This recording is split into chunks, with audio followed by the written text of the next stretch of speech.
Oh, hello again everyone, welcome back, thanks for visiting once again. So we return to the SR71 Blackbird from Revell.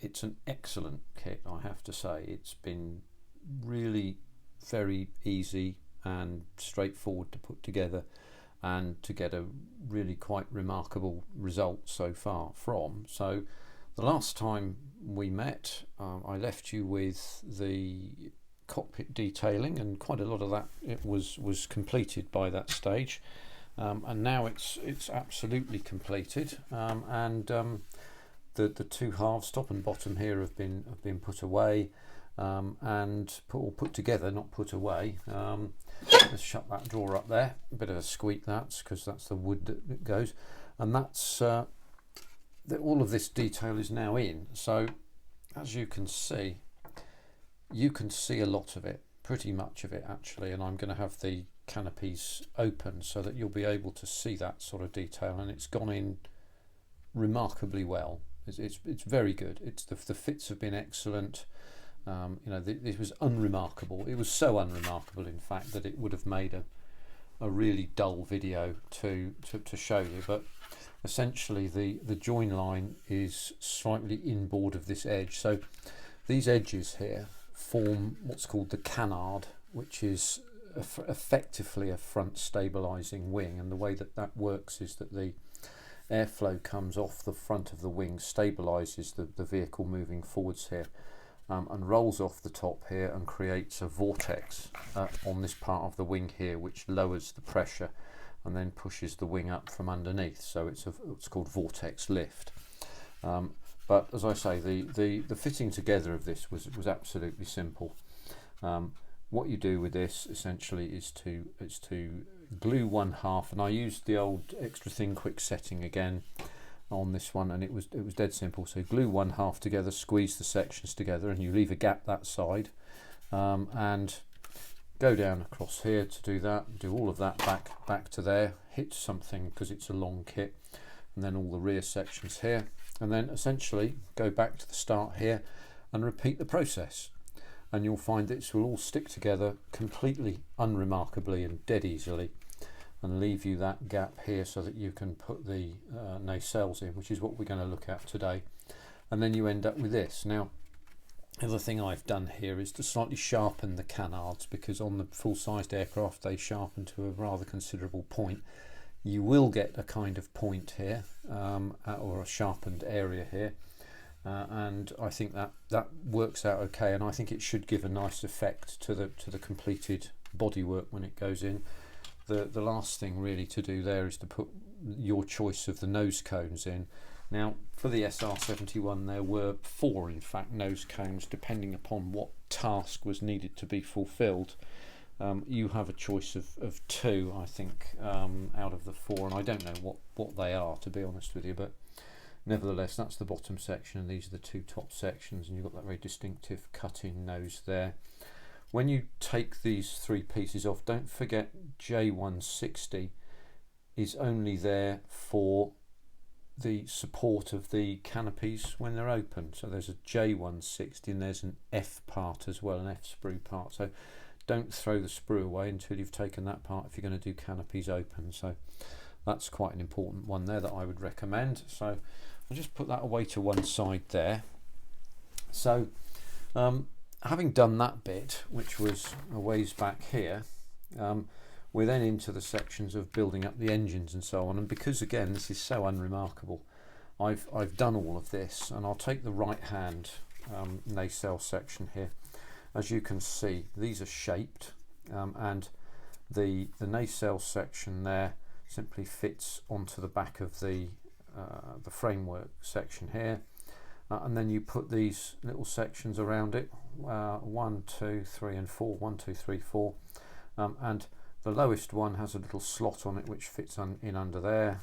That's part 138. You can see 137 there, and then it simply sits into the wing section just here like that. Now what I did with this, and I think the best way of going, is to actually glue these 2 sections, these upper and lower sections, together, and that way you get, this is fully dried and fully fitted, so there's no difficulty at all. and you can then introduce these frameworks into the body sections, the nacelle sections, as you require. Don't need to glue them, but you know, you can do that at a later stage. And then the flame holder, which is this section here, can be put in later on, but that gives you the opportunity then to be able to first of all fit these sections together and then put them into check. And as you can see, no matter what you do about the inside of this, nothing can be seen. You can see a little bit of the slightly different colour on the cone here, but again, the outside of the nacelle reaches forwards here, and then there is yet another part that goes on the end of that, which is this annular ring here, and the annular ring sits on like that. You have to do some fitting there to be completely honest with you, and then that shows you just exactly how far that extends. So again, once you look in here, there's not a lot you can actually see there. Now, just as a quick tip on this, what I would suggest you do with these sections is they're rounded to begin with when you get them out of the box. And what I've done with these is just to slightly sharpen them, because on the full-size model, these sharpen to a really very considerable point, and you won't get it to scale size, but it will certainly look a lot better. You can also do that, as I said, with the canards too, and it's worthwhile expending the effort doing that. And the thing that you can use is, well, you can use power tools, and it's worthwhile using, for example, a grinding tool like this, spinning at about 5,000 RPM and just run it gently around here. And the fact that it's conical means that you're not sort of pushing down on one side or the other, and you can then sand that off. There's also a moulding defect on here, or a moulding leaving there, which I've taken off. So again, it presents a smooth front when you look in. So it's really particularly simple to do. It's very easy to work out how to do this and then to get this all on. And the bit that's left to us now is to really close this up forever. We'll just show you inside here. Those are the flame, that's the flame, they call it the flame bucket or the flame holder. Can't see very much of that, but you can see it's a cream colour in there. Now they recommend that you paint it white. It's not white, it would look odd if it was white. So what I did with this is I took my old white and I coloured it with a tiny little bit of this XF4 yellow green, and that gave it that sort of slightly gone off cream colour, and that looks quite good in there now, I would say. You can probably see just a little bit of that there. But once you have the three other sections here fitted in and sorted, then as you can see, there's quite a considerable gap between you know, the back of the unit and the inside. So if you shone a light down it, you'll see it, but you won't see much otherwise. But it is visible, so it's worthwhile spending some time to make certain that that looks okay. So I'll tell you what we'll do. We'll just set ourselves up and start to glue these sections up. Now, the only bit about this that I find to have been just a little bit dicey was the fit around this area here. These needed to be opened out on either side just a bit gently to make certain that you get them so that they're not interfering too much. And what I'm going to do, by the way, you can, if we zero in, I can just show you this. You get some imperfections from the sprue here. Now, despite the fact that I tried to cut this all off, this one had broken off, so I've got a little imperfection to clear there. And you can see them further back along here as well. But as you can see, without glue, these fits come out pretty well, to be honest with you. You know, they're not at all bad. So what we can do is just glue them in, and I'll start that process. So I'm going to start with the tops first, and I'll do the starboard one first, which is what we've got, the right hand side one here. I'll make this as step free as we can, and then glue it up, and then we'll have to put some filler in there. We're going to have to do that anyway. or glue it up, and then move down the line, as it were. So let's get the old extra thin quick setting out, and we'll just glue them up. But I mean, this is again. I'm hopeful it's going to be completely uneventful in every meaningful sense.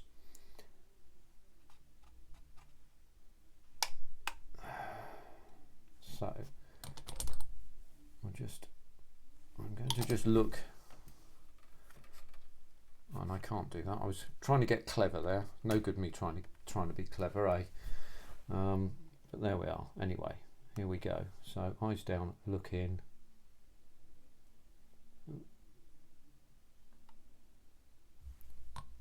As you can see, I've got a little bit of blob of glue there.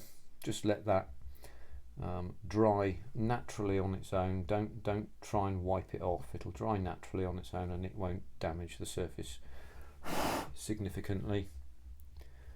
So we're starting off there now. So we're well on the way. So we can just push these surfaces together and let the extra thin quick setting do its worst. It wicks along very nicely. Just hold it there, just gently for a minute or so. It's not under any form of stress, so it doesn't need to be particularly strong in that sense. I will get round to testing those two samples I've created. So let's come away. That's not what we want, is it? So let's just re-glue that. See that wick right in there? Did you see that? So we've got to be careful now. Just let that set.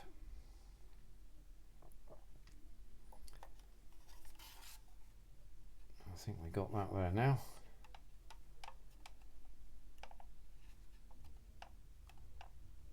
So this doesn't, all of this surface here doesn't need to be absolutely smooth, on account of the surfaces of these aircraft had imperfections and dinks and dents in them.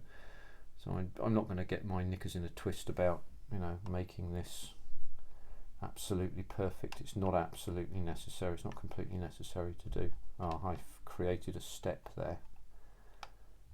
I can feel it. Yes, I have unfortunately inadvertently created a step there.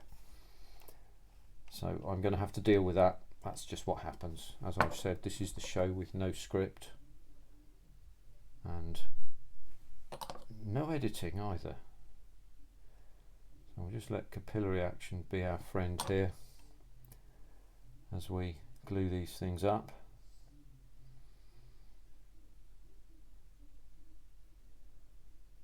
So I'm not quite going according to the instructions here, because the instructions say put the flame buckets and such like and the reheats on. I'm not doing that, but they will go on later, so that's okay.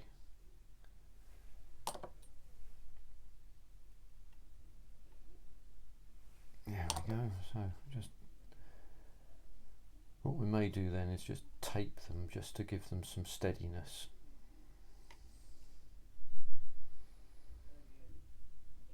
And then we can carry on with the next bit. And oh, the dog's coming upstairs, I can hear that. So there we go.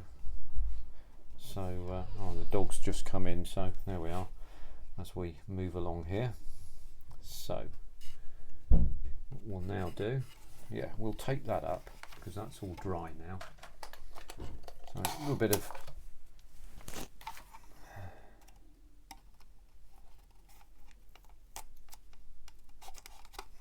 a little bit of tape there just to make sure we're quite steady, and we can move on to the next bit. Is that dry? Yes, it's dry to the touch, isn't it? So what we'll then do, we'll move on from there. So there we go. Now we can So there will be a little bit of gap filling to do here, just in there particularly I can see, and yeah, so we'll just get that in place to there as well as we can. Again, let capillary action be our friend here. Oh, that was my elbow clicking. That is because I am old. I'll just hold that for a second.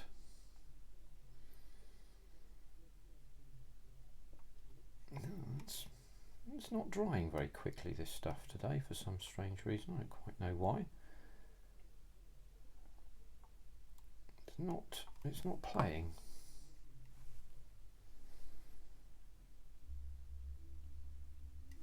Let's try that one more time. Just use the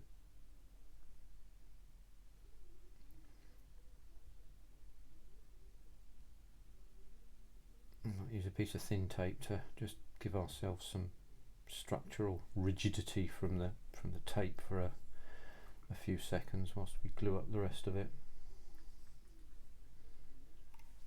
That's a little better. Oh, no, it's not a little better actually.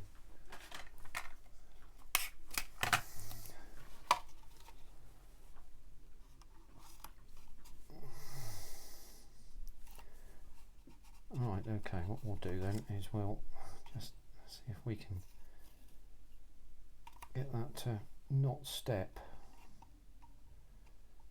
Yes, okay, so that's not going to work. Can I hold that there like that? Maybe. That's not going to stay there, is it? Don't know what I'm going to do about that, but I certainly don't need any tape, that's for certain.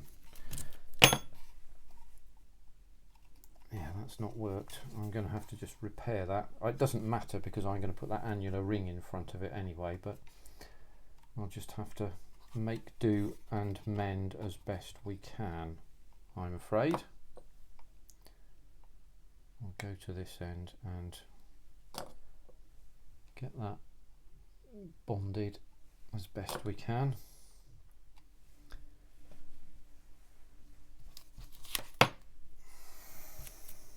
That tape's all chewed up now. No good, is it?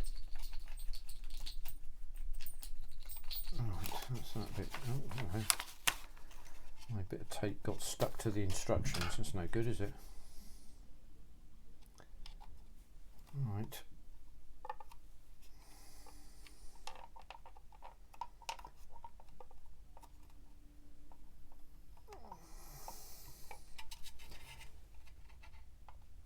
So what we'll do now is we'll just get that bonded in. You can watch all that capillary action going to where we don't have a joint, and it's shot down there. As you can see, it goes very quickly when it's minded. And we'll just let that dry for a minute whilst then I can prepare some tape, and I can then tape that joint there, make certain that we don't have a step that gets in the way. This will be covered by the wing, the wing section anyway. This is part of the wing anyway, so we'll be all right with that. Now see, that's bonded quickly. I'm pleased with that. That's better. So we'll drop a tape on that. And that's that essentially sorted out. So that's that bit done. So that's pretty straightforward. And that, of course, then sits into that little gap there like that, and that's your wing section. And the fits are pretty damn good, as I said. This has been very good like that, and I don't anticipate any real difficulties in actually putting that together, if I'm absolutely truthful with you. The port side nacelle is essentially much the same.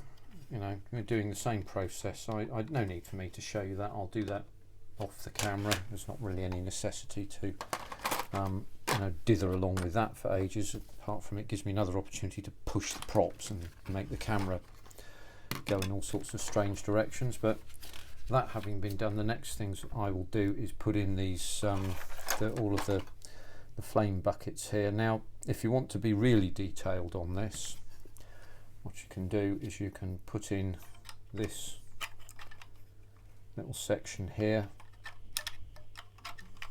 and it does fit in, I promise. Ha ha ha, he says. There you go. Now if you want to be really accurate, you can block up these and put them all level if the aircraft's at rest, and you may choose to do that, you may choose not to. I shall decide what to do later on, but I'm going to put those in separately and then just add the other sections in afterwards to complete that part there, and we'll be done pretty much. That being completed, as you can see the instructions here, we'll be at section 39. Next section is 40, which will be the nose cones, vertical tail fins, which as you'll know are pointed inwards, because that was to give them a lower radar footprint, and then the front undercarriage and doors and rear undercarriage, main undercarriage, tyres and wheels and so on, and then you're pretty much there.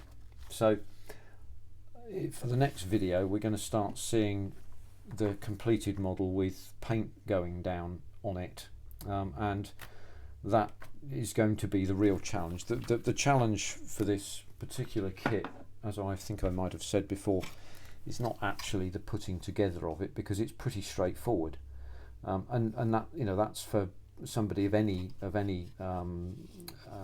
skill level, and I'm not one to really talk about skill levels, but I look at this and I think this doesn't really present any challenges to, or shouldn't present any challenges to anybody. It's been really carefully thought through how it goes together.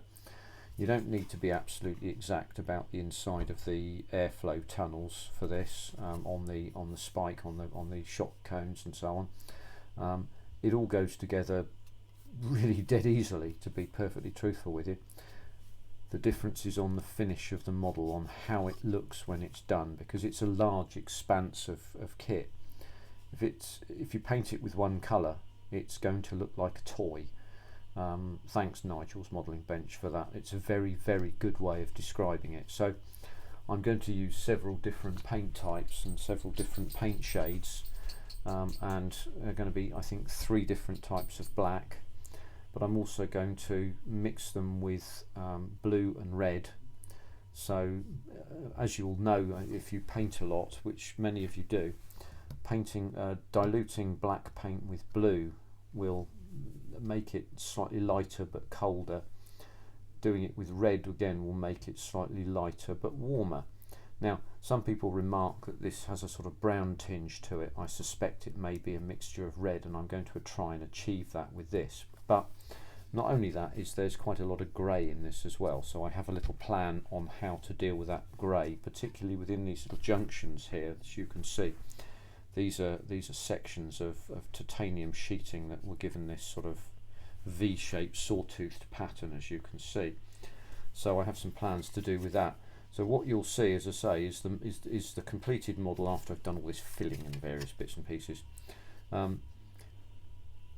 Completed model in various states of, shall we say, undress, and before the decals go on, and I'll hope to take you through that. So we'll dwell a short pause while I complete all this lot, which I hope won't take all that long, and we'll go forward from there. But so far so good. Thank you very much for taking a look at this, and I thought I'd bring you up to date with this.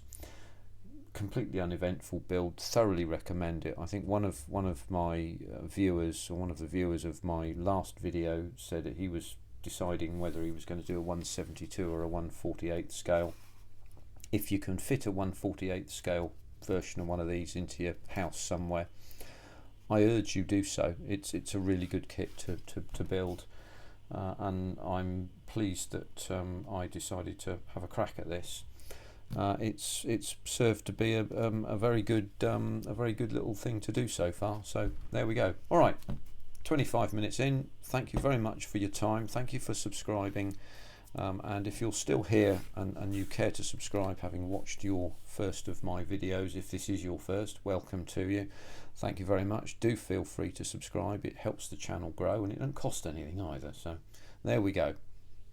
Everyone's a winner, eh? So there we go. Thanks very much indeed for your time, and I'll look forward to seeing you on the next one. Take care for now. Bye bye.